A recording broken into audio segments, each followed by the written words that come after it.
Olá pessoal, aqui é o Gabriel do canal Mergulhando dos Livros e hoje nós vamos finalizar a trilogia do Sprawl. Eu não quero falar da terminologia, porque eu já falo da terminologia no vídeo Neuromancer parte 1 e um pouco da terminologia no Count Zero parte 1 também. Esse livro, toda a terminologia já está no Neuromancer e no Count Zero. Esse livro ele finaliza a história do Sprawl. Tanto é que tem personagens que são dos dois livros. Então vamos lá. Esse livro ele continua tipo assim com a visão do igual o Count Zero, certo? Ele vai ter a visão de personagens. Então ele dá a visão de vários personagens. Tipo o Count Zero você tinha a visão do Turner, da Khrushcheva e do Bob Newmark. Nesse você vai ter a visão do personagem Slick Henry, da Andy Mitchell, que segue a continuação do Count Zero, da Kumiko e da Mona Lisa, que é Mona o nome e o sobrenome dela é Lisa. E eu não vou seguir uma ordem do livro, certo? Eu vou seguir tipo assim, porque esse livro ele ficou muito... não posso dizer... Os personagens não cativam tanto quanto no Neuromancer e no Count Zero. Porque no Neuromancer você é cativado pelo Case, apesar do Case ter uma visão dark da realidade. E você é cativado pelo personagem Turner, que também no Count Zero, que é um cara vivido, e pelo Bob Newmark, que tem aquela visão inocente da realidade e tudo mais. Nesse, assim, como eu posso dizer, as três personagens principais, a Andy, a Kumiko e a Mona Lisa, elas são personagens que assim, depois até fazer uma analogia, porque assim, não é que tem a ver, mas isso que não teve como não fazer, sobre o Mágico de Oz, porque elas parecem Dorothy indo para a cidade de Esmeralda. O Sprawl é a cidade de Esmeralda, é tudo muito assim, elas são completamente submissas. Então, e o personagem masculino também, que é o Slick Henry, também é um personagem mais submisso. Os personagens que fazem acontecer a história são os personagens que você vê na visão delas e na visão do Slick Henry, que vai ser a Sally Shears, que vai ser o personagem Gentry, que vai ser o personagem Hilton Swift. Você vai ver, você vê o que acontece pelos olhos delas. Elas são personagens assim que vão dizendo, essas três personagens principais, os quatro personagens principais, desculpa, são telespectadores. E você assiste o desenrolar da história na visão delas, diferente do Neuromancer. O Case é um personagem que faz acontecer, ele participa. Turner é um personagem que faz acontecer, ele participa. O Bob Newmark no final do Count Zero, ele é um personagem que faz acontecer, ele participa. Então vamos começar o livro com a visão da Andy, certo? A Andy Mitchell que é a mesma personagem do Count Zero, continuando, certo? Quando ela foi embora, ela ficou morando com o pessoal lá do Voodoo, tudo mais. Nesse livro ela já é uma estrela do Steam, tipo assim, Steam Stimulate Stimulus. Seria assim, dentro da Matrix, quando a pessoa ela entra com os trodos, ela se conecta, como se fosse naquela visão do jogador no filme, jogador número 1, você vê a visão dela, você vive o que ela vive, certo? Então ela é uma personagem assim, tá no topo, uma das personagens principal do Steam, certo? Ela vive um romance de fábulas, é claro, com um tal de Robin Lanier, que esse Robin Lanier não vive um romance real com ela. Ela vivia um romance real com o Bob Newmark, só que nesse livro, nesse momento, na história, o Bob Newmark desapareceu, ninguém sabe para onde ela foi. Ela sempre pergunta para o pessoal que trabalha com a produção dela onde está ele, só que ele desapareceu. Então ela está em Malibu, como eu posso dizer, se recuperando de uma fase que ela usava como espécie de drogas sintéticas. E ela como eu posso dizer, então a Andy está numa casa em Malibu, ela está sozinha, mas assim, automaticamente ela é filmada o tempo todo. Quando ela sai para passear na praia, como se tivesse um drone, que na época não chamava drone, porque não tinha drone na época que esse cara escreveu, mas é como se fosse um drone, vai seguindo ela, e o drone é armado, e ela no momento, ela passou uma temporada que ela usou uma espécie de drogas também para bloquear os sonhos que ela tinha, que é a entrada da Matrix. Ela entrava na Matrix sem precisar de todos, como é contado no livro, nos vídeos do do Count Zero, certo? Então ela começou a usar uma espécie de droga que bloqueia e então ela não entra mais na Matrix. Então ela está andando nessa praia por um momento, até que, como eu posso dizer, ela tá como se fosse na beira do mar e tipo ela apaga e de repente ela vai ela tá debaixo de um salgueiro numa noite, tipo, sabe aquele filme Piratas do Caribe, o Baú da Morte, o Piratas do Caribe, Baú da Morte, que você vai no final do filme, que você vai ver aquela mulher que seria o oráculo ali, e tá aquele monte de velas e tal, uma cena basicamente igual aquela.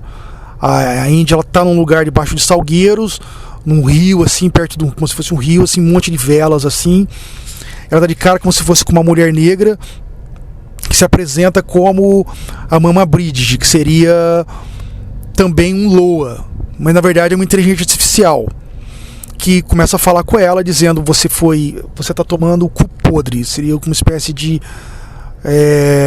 uma droga que está bloqueando. As IAs chamam VEVs, que seria aquilo que ela tem na cabeça, seria um biochip, na verdade. Eu explico o que é biochip no livro no vídeo do Count Zero. Biochip, ele é uma tecnologia como se fosse não é biochip, Biosoft. É porque o Biosoft é um chip biológico com material orgânico, tá ligado? Então,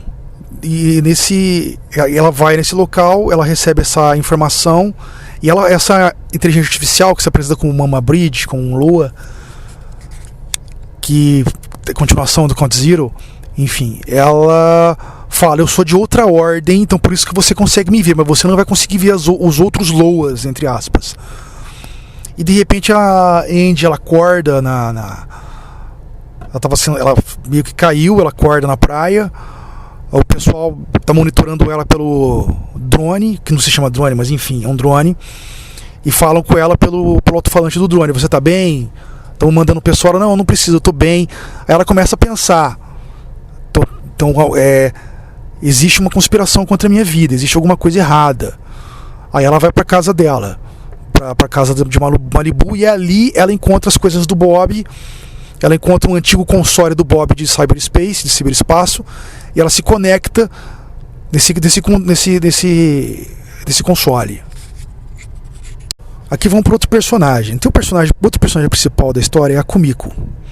Kumiko é filha de um chefão da máfia japonesa, que a máfia japonesa no Japão está vivendo uma guerra civil, uma guerra interna, e aí o chefão manda ela para casa de uma espécie assim, o cara ele é inglês, só que ele faz parte da máfia japonesa. A Kumiko seria tipo uma menina como eu posso dizer, seria uma menina de 12, 13 anos, uma coisa assim, uma moça jovem na adolescência. A personagem Kumiko, uma japonesa. E quando ela entra no avião, ela vai lembrando um pouco da vida dela, que a mãe dela não era japonesa, a mãe dela era europeia e se suicidou. Ela, em termos, culpa o pai dela pelo suicídio da mãe. No decorrer do livro você descobre que não tem nada a ver. Eu já estou dando um monte de spoiler aqui, porque essa é a ideia do canal mesmo, certo? E aí ela encontra do lado dela, porque o pai dela arrumou um monte de coisa para ela ir embora. Então quando ela está no avião, ela encontra um que chama um Biosoft, um console de Biosoft da MAS Neotech. E quando ela toca a mão, ela nem sabia como funcionava, ela ganhou do pai dela. E quando ela toca a mão nele, ela aparece como se fosse assim, uma imagem de um homem do século XIX, vestido de tweed, uma espécie de terno, certo? E ele aparece para ela, mas ele só aparece para ela, até numa visão fantasmagórica. E ele se apresenta como Colin, e ele diz que está lá para ajudar ela. E ele tem acesso a todas as construções inglesas da Inglaterra, todas as casas, todos os caminhos, como se fosse um mapa. da Inglaterra. E assim, ele conhece não só, vamos supor, uma casa, vamos supor, ela vai para uma casa, ele conhece aquela casa, ele conhece toda a história da arquitetura da casa, como ela foi construída, quem construiu, como começou a construção. Então para ela é tipo assim, como se fosse um guia. Mas ele é muito mais do que um guia. Então comigo ela chega na Inglaterra, ela é recebida por um homem que chama Petal, que é um cara grandão, que usa óculos. Esse Petal se apresenta como seria o tenente mordomo do cara que está recebendo ela. Quando ela chega na casa do cara, o cara se chama Roger Swan. Esse Roger Swan, ele seria um dos chefões da máfia japonesa que está na Inglaterra. E ela percebe que ele é de alta hierarquia pelos dragões desenhados no braço. Ela mesma fala, você é de alta hierarquia. E como é que você sabe? Ele, pelos dragões no braço. E daí ela encontra nessa casa uma mulher, ela conhece nessa casa uma mulher que se chama Sally Shears.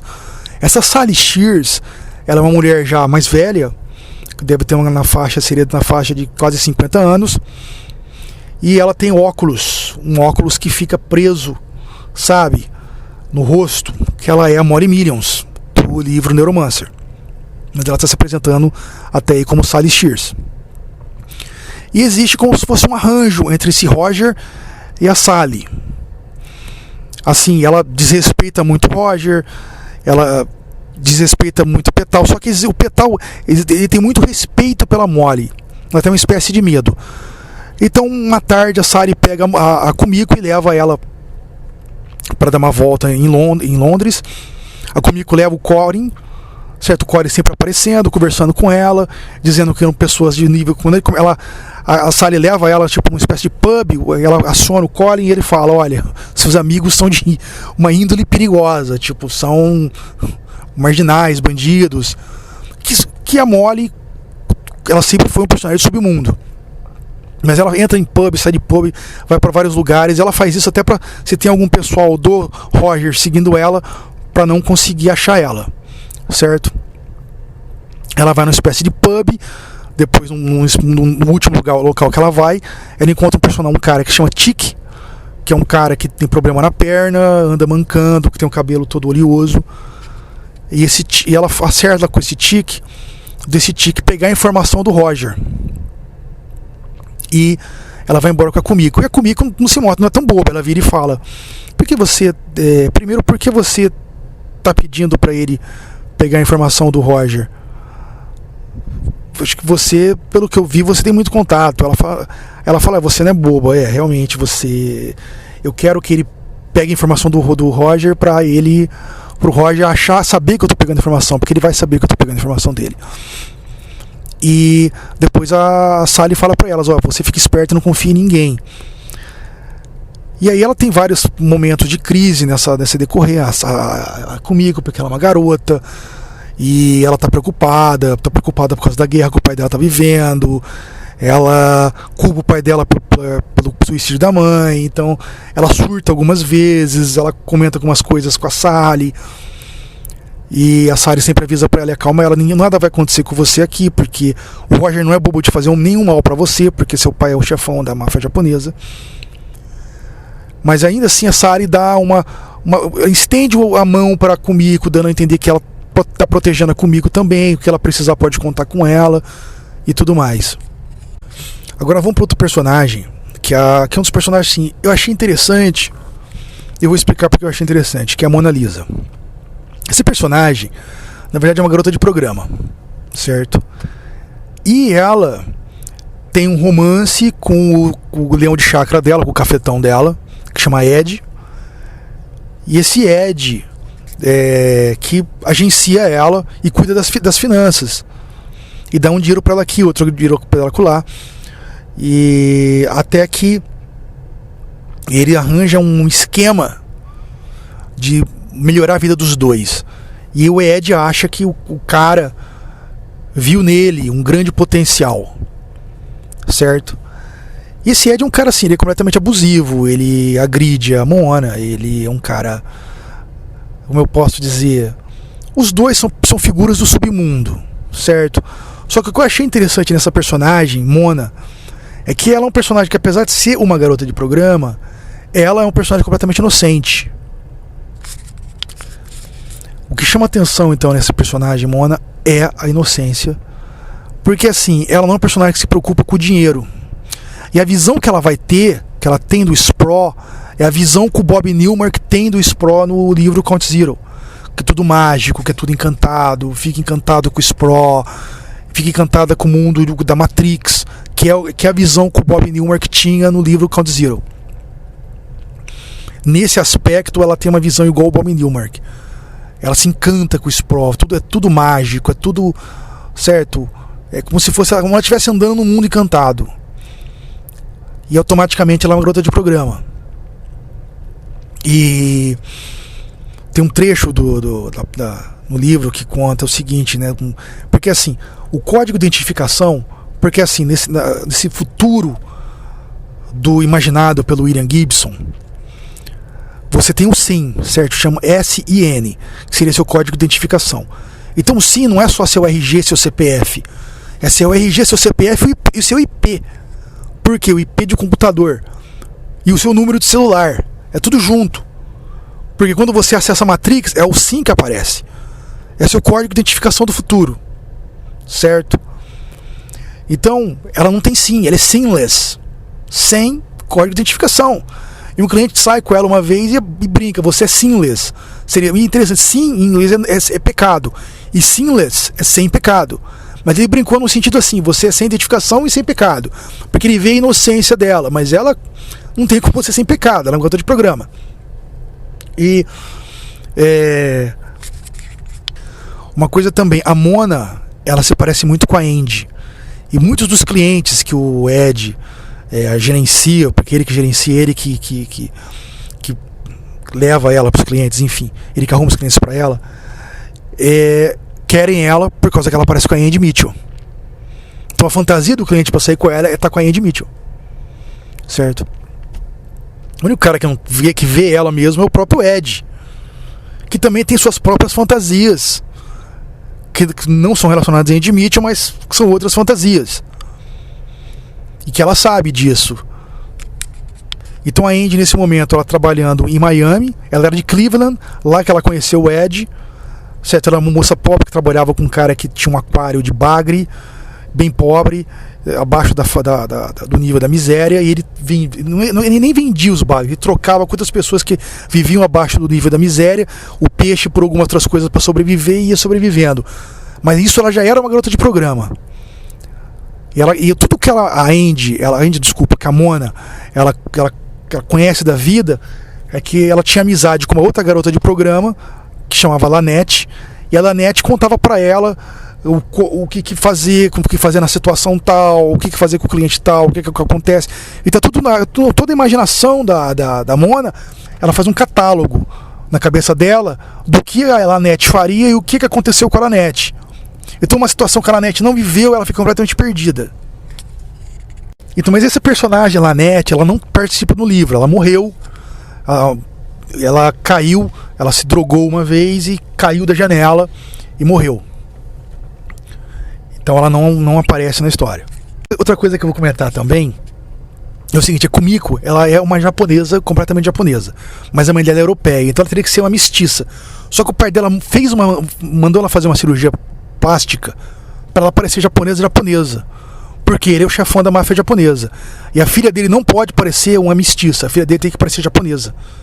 Então, apesar de Kumiko ser mestiça, ela não parece mestiça, ela tem a aparência de uma japonesa, que é uma das conversas que ela inclusive tem com o Roger. O Roger pergunta, você é japonesa, sua mãe é japonesa? Ela, não, minha mãe é europeia. Certo? E a Kumiko pensa muito a respeito da mãe dela, porque a mãe dela era dançarina. Como a Kumiko vê o mundo, também é uma maneira inocente. Entendeu? Que tá aí tá o negócio, certo? A inocência da Kumiko, a inocência da Mona, apesar de serem personagens completamente diferentes, certo? Uma não tem nada a ver com a outra, mas uma que tem a ver com a outra é a inocência. Mas a Kumiko não é tão inocente quanto a Mona no sentido de vida, assim, no sentido de dinheiro, no sentido de finanças. Ela é muito mais esperta. E Assim, e o que não teve como pra mim não fazer que eu tô falando, a analogia ao Mágico de Oz. Porque essas personagens parecem a Dorothy indo pra Cidade Esmeralda, que é o Spro, certo? E a Andy, vou pensar na viagem, a Andy já é uma estrela famosa, tudo, ela conquistou já o seu lugar na Cidade Esmeralda. Só que a Andy, num Count Zero, que eu não tinha pensado até ler esse livro, ela é uma Dorothy inocente indo pra Cidade Esmeralda, que é o Spro. Mas depois no final eu faço um atacado melhor sobre esse tema. Vamos continuar. O personagem que faz parte que você vai ver a visão de 4 personagens. O outro personagem é um cara que chama Slick Henry. Slick Henry é um cara que vive num lugar que chama Fábrica. Fábrica é uma fábrica abandonada numa região industrial do Spro, que digamos assim, que é completamente contaminado. Certo? Que o solo é contaminado, as pessoas não moram mais lá, não sei as pessoas abaixo do nível da pobreza. Então o Slick Henry é um personagem também do submundo.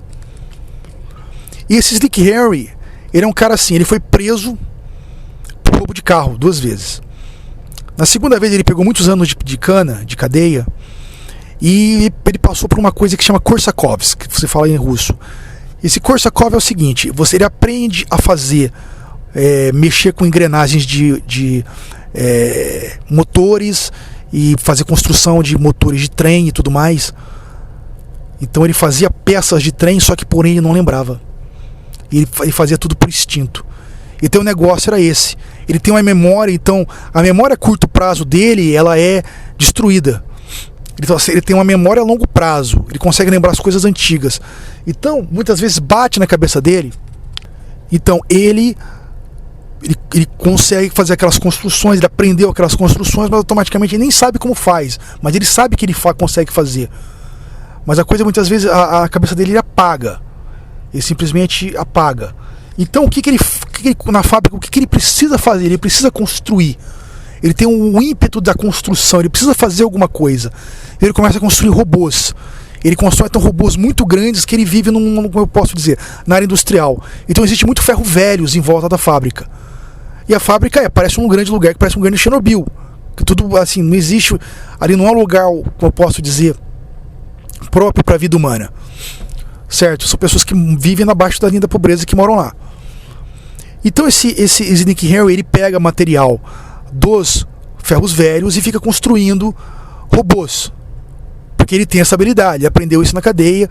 Ele só não sabe como começou, quando não começou, mas ele sabe que tem um ímpeto, ele precisa fazer, e ele sabe que aprendeu isso na cadeia. Tipo mão de obra escrava que eles usavam na cadeia, na época do William Gibson, no livro Monalisa Overdrive, certo?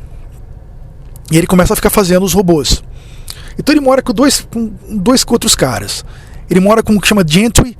Esse Gentry, ele, digamos assim, ele seria como se fosse um cowboy de console.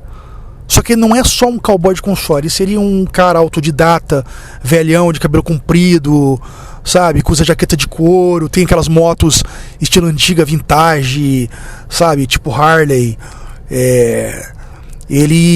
Ele fica entrando na Matrix. Ele não entra na Matrix pra roubar, pra ser um cowboy de console, nem pra ter contato com Loa. Ele entra em busca da forma, porque ele busca a forma da Matrix. Ele busca ele acha que, digamos assim, o Slick Henry entende assim, porque você vê tudo na visão do Slick Henry relacionado a esses personagens, certo?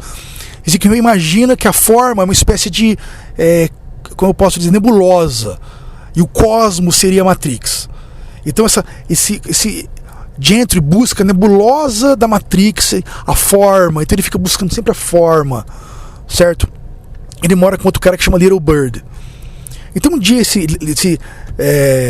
Slick Henry tá com o Little Bird mexendo nos robôs dele lá, que tem tipo o juiz, tem a bruxa, tem os trituradores de osso, tem os como é que chama? Investigadores. São tudo robôs assim, com braços, garras, certo? Não tão bem construídos, porque também liberam fogo, certo? Ele seria feito para, como, digamos assim, ser colocado numa espécie de ringue de construção para você fazer robô lutar. Só que ele não tem interesse de fazer isso, ele não gosta de fazer isso. Ele constrói pelo ímpeto de construção. Ele tem esse ímpeto, ele tem essa necessidade. Então ele está um dia lá nesse lugar que chama Dog Solitude, que é a solidão do cachorro, do cão, a solidão do cão, que é o bairro que eles moram. Aí chega um cara certo? Uma espécie de um carro todo. Então, ele chega num. De repente ele tá lá mexendo no robô tal, na fábrica. Aí chega um Dodge com caveiras cromadas no para-choque, certo? E aí o Little Bird, que tem tipo uma espécie de monóculo que ele consegue ver a distância, fala: ó, tá vendo aquele cara. E o Little Bird não gosta dele. Little Bird é tipo um rapaz magro que usa o cabelo tipo jogando pra cima assim, que parece uma grande ave o cabelo dele. Então por isso que virou Little Bird. Então o Slick Harry é um cara grandão, fortão, sabe? E aí na hora que ele fala aquele cara, seu amigo, o que chama Kid África. Aí o Kid África chega nesse Dodge. Ele chega, né, e ele chega com uma moça, com uma loira, e ele fala com o Slick: olha, você me deve um favor, eu vim cobrar o favor. E o favor era, uma vez o Slick Harry, uns caras pegaram o Slick Harry e iam jogar ele no Sprawl, sabe, jogar ele de um prédio bem alto, que estava envolvido com gangues e tudo mais, e o Kid África chegou e defendeu ele. Não deixou matar, e nunca cobrou o favor. Isso era anos, passou anos, se passaram, e vim cobrar o favor. O Slick Harry não queria que cobrar o favor, mas ele fala: tá tudo bem. E qual o favor que você quer? Eu quero que deixar esse cara. Aí coloca tipo assim não é uma maca, certo, meu? Tipo assim, um negócio tipo como se fosse uma cápsula criogênica, só que não é uma cápsula criogênica, ela é aberta, certo? Tem um cara dentro, deitado, tem o Trodos e um aparelho bem grande que tipo como se fosse uma grande conexão para o ciberespaço, para Matrix. Esse cara tem Trodos na cabeça, ele tá dormindo numa espécie de coma induzido. Ele abre o porta-malha e fala: você vai ficar com esse cara e com a moça que é a enfermeira dele. Ela se apresenta como Cherry Chesterfield, que é a enfermeira desse cara. Aí, puxa, mas você vai me deixar isso? O Gentry, que é o responsável da fábrica, não vai, que é o cara que não vai aceitar. Você me deve um favor. Eles entram numa discussão, ele acaba aceitando, leva a moça lá pra cima. Aí no momento ele ouve a moça chamar ele de Count, que é o Conde. Então o cara na maca é o Count Zero, é o Bob Newmark, que está num coma induzido, viajando então em algum lugar entre ciberespaço. Você imagina isso, certo? E aí vai ter todo o lance depois do Gentry chegar com a moto dele, vai ficar puto da vida. Mas aí antes disso acontecer, o Slick pede então pro Kid África: olha, me deixa umas drogas aqui, porque o Gentry, ele curte. O Gentry pega os dermas lá de musculares pra ficar doidão, e ele depois vai ver, ele aceita e vai ver, porque é um lance assim na fábrica. Quem achou primeiro aquele lugar foi o Gentry. E o Gentry, ele faz o quê? Ele rouba a eletricidade. Então ele entra no espaço digital da Matrix, que seria como se fosse... Ele entra na responsável para energia, que é um lugar que parece... Dentro da Matrix parece uma pirâmide asteca. Ele rouba a energia dali, ele finge que tá fazendo um pagamento, ele faz todo um lance, porque ele é um cowboy, tipo um cowboy de console, o Gentry. Então, como ele dá energia para a fábrica, ele se sente o dono do local. Só que o Slick Harry, ele toma conta de todo o resto, certo? Ele é o cara que cuida da questão do saneamento, da questão da comida. O Little Bird faz os outros trabalhos que o Slick não faz. Então a única coisa que o Gentry faz é cuidar e garantir a energia e ficar no canto dele, dentro do espaço digital, e lendo os livros dele. Então o Slick, ele vai uma hora ver lá quem é esse hóspede de cara, com esse cara, tá ligado? Numa espécie de unidade criogênica, que não é uma unidade criogênica, certo? A moça cuidando dele, certo? Cuidando dos como eu posso dizer. Então essa moça, Cherry Chester, cuida da nutrição né, garantia que da nutrição dele, da intravenosa, da limpeza do corpo do cara que tá ali, em coma, da limpeza física dele, entendeu? Ela toma conta disso. Ele vê aquilo, ele vê todas aquelas unidades e ele fala: puta, essa unidade, ela se chama Aleph. E eu nunca tinha visto uma unidade dessa. Essa unidade é raríssima, eu nunca vi uma unidade dessa. Aí o Gentry quer entrar nessa conexão, quer entrar em conexão com o que tá vendo ali. Só que aí ele que resolve levar essa maca, essa unidade criogênica, entre aspas, pro loft dele. Aí eles vão levar pro loft dele, quase caem numa espécie de uma rampa que ficava ligando um andar para outro andar, levam para lá e daí ele vai tentar entrar nessa unidade. Quando ele entra na unidade, quando ele começa a colocar, mexendo nos trodos e tentar entrar na unidade, de repente aparece como se fosse assim a imagem de um primata gigante atacando ele, que seria um ice holográfico. Que o Gentry realmente ele pira com aquilo e cai no chão, certo? E o Ice, esse é a primeira linha de defesa do Ice, do Aleph. Daí depois, bom, vou continuar com os personagens porque tem que andar, certo? E fazer a congruência, vamos lá. A Kumiko, vou voltar para o personagem Kumiko. A Kumiko começa então com um lance assim, ela começa a deixar às vezes a Maz Neotech dela, o biochip da Maz Neotech, que é o Colin, deixa essa unidade atrás de um busto para ouvir, sabe, conversas na sala do que está acontecendo, tanto da Sally quanto do Roger quanto do Petal. E ela descobre que existe então escutas no quarto dela. Ela não é filmada, mas existe escutas. Então eles falam que ela fala sozinha. O Petal fala, Roger, ela fala sozinha. E aí até o Colin fala pra ela, quando você for falar comigo, porque eles não podem ouvir o Colin, só ela pode ver e ouvir o Colin. Quando você for falar comigo, você usa, como eu posso dizer, só se movimenta a boca, que eu consigo te entender.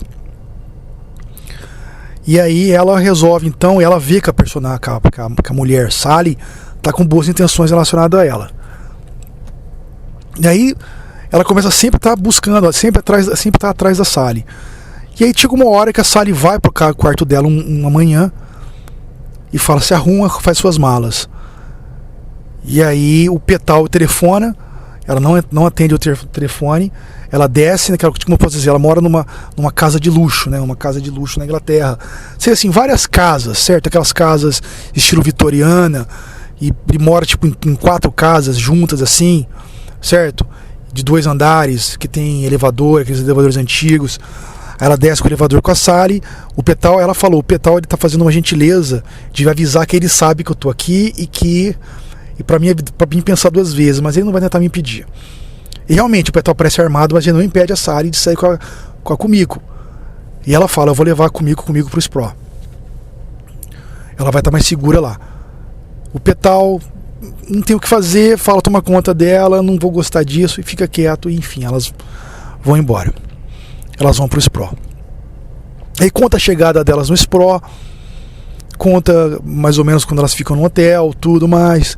Daí a Kumiko vai visitar um personagem já conhecido, tanto no livro Neuromancer e no livro Count Zero, só que o personagem não é mais o mesmo. Ela vai para um beco atrás de um oráculo, que aí me lembra até a situação do Oz, que depois eu vou lá na frente, falo melhor. E é uma situação, ela vai para um beco de rua, que tem uma unidade lá, certo? Que tá presa em concreto e em chapas de aço. É um Biosoft, certo? E lá existe lá oferendas, velas e tudo mais. E esse personagem ele aparece como se fosse também em hologramas. É o finlandês, é um construto do finlandês. Então fala um pouco aqui sobre isso, certo? No vídeo que eu fiz sobre o livro Neuromancer, a gente aprende sobre o construto Dixie Flatline. O Dixie Flatline ele não podia crescer, certo? O Dixie assim, ele era um construto feito com as memórias do Dixie. E se você usasse esse construto para entrar no cyberspace, você podia usar ele e ele fazia ou te ensinava até onde ele aprendeu. Mas ele não podia aprender nenhum conhecimento novo e não podia se lembrar do que aconteceu com você. Memórias curtas ele não tinha. Tinha memórias do Dixie só, de quando era vivo. O construto não possui memória em si. Então esse construto é diferente. Ele é feito de Biosoft, que é o chip feito de material orgânico, que o Mitchell que desenvolveu no livro Count Zero, certo? E esse Biosoft, então, permite que os construtos sejam pequenas inteligências artificiais. E com uma inteligência artificial, ele é extremamente avançado. Então ele tem memória longa, ele tem memória curta, ele pode aprender, ele se lembra do que aconteceu, ele pode entrar na Matrix, o que o Dick Fleischer não podia fazer. Então ele é tudo o que o Dick Fleischer não era. Ele pode se desenvolver, certo? Então é um construto finlandês. Então o finlandês está morto e alguém fez um construto dele. Dá a entender que quem fez o construto do finlandês foi a própria Molly. Ela fez o construto finlandês e colocou ali justamente para isso, para se garantir como proteção e para ele ser um personagem porque como o de finlandês sempre foi um homem do submundo vivendo para o submundo, ele continuou no submundo, em um beco do Spró, e lá pessoas iam buscar negócios, pedir informação e tinham que dar uma oferenda para ele.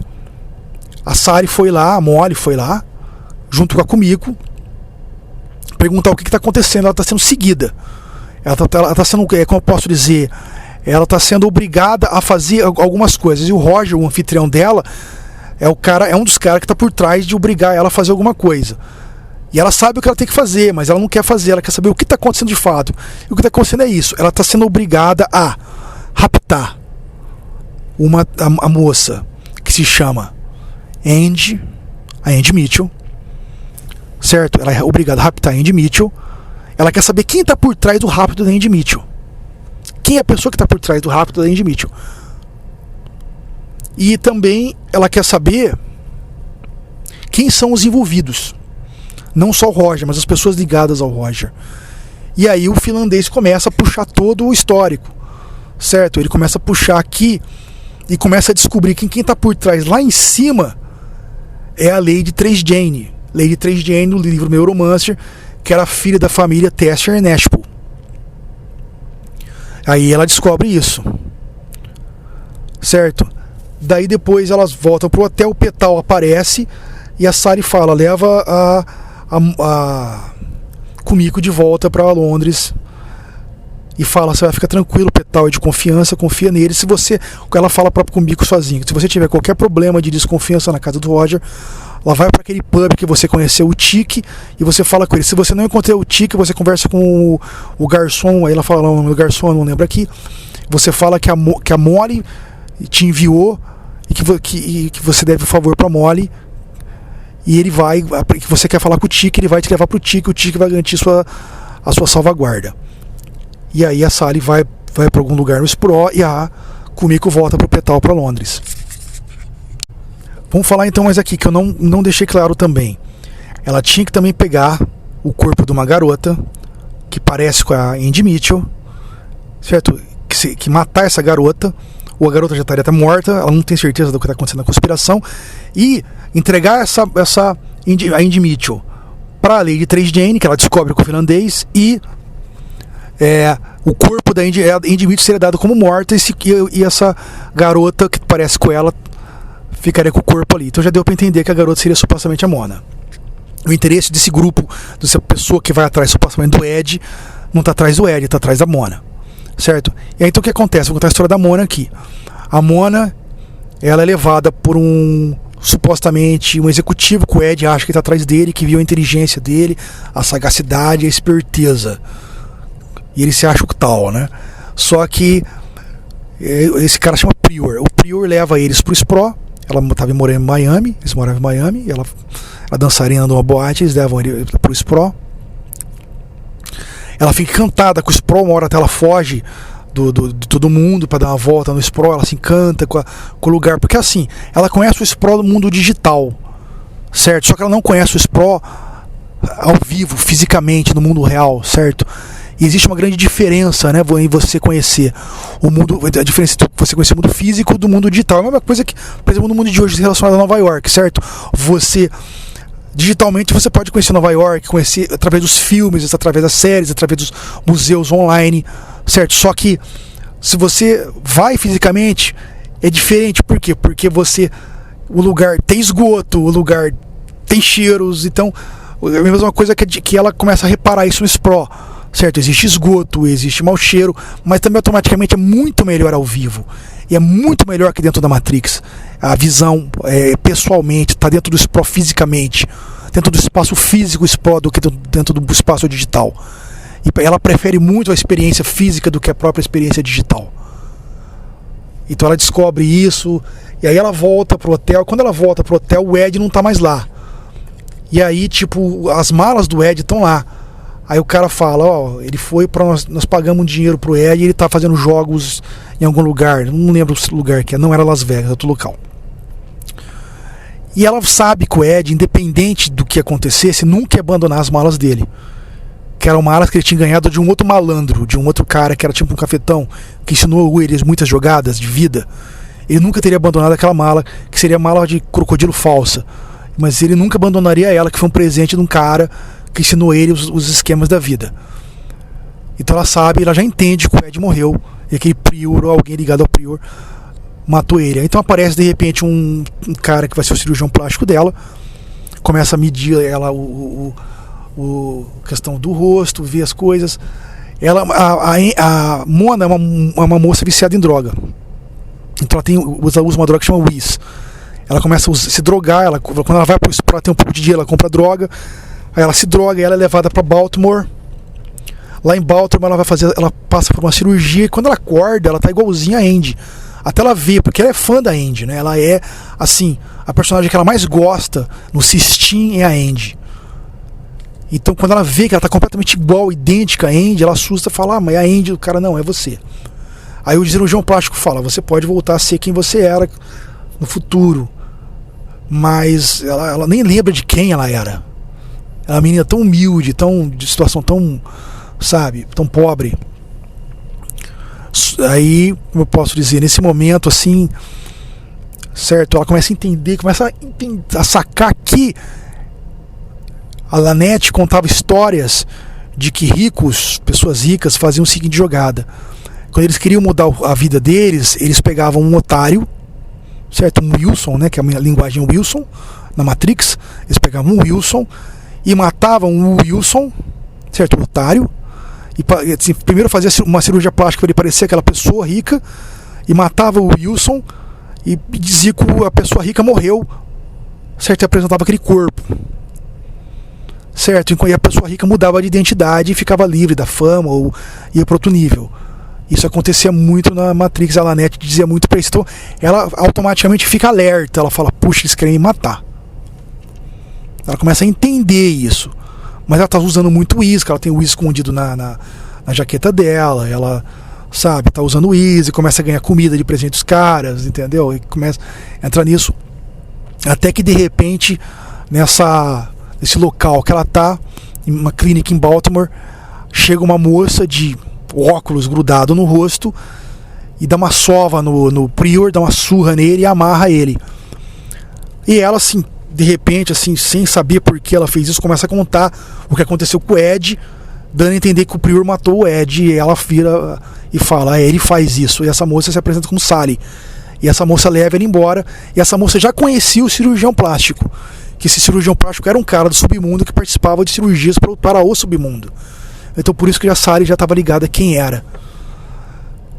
Disso a Sally vai pegar mais informações com o Prior, que a Mona não entende direito, e ela leva a Mona dentro de um sedã.